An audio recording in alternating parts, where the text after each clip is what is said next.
aquello que me llevara hecho ley de mis designios, mi libertad sin medidas y mi sentir correntino.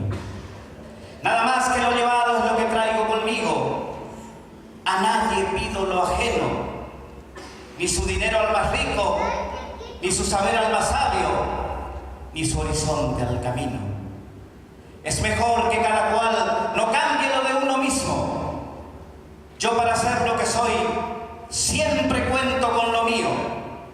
Y entre fuertes soy soberbio, un rebelde entre caudillos, dulce cantar entre mujeres. Solo ante Dios soy mendigo. Me vuelvo con lo que traigo, alma, canción y designios, y por tranquila riqueza lo que ya tengo vivido.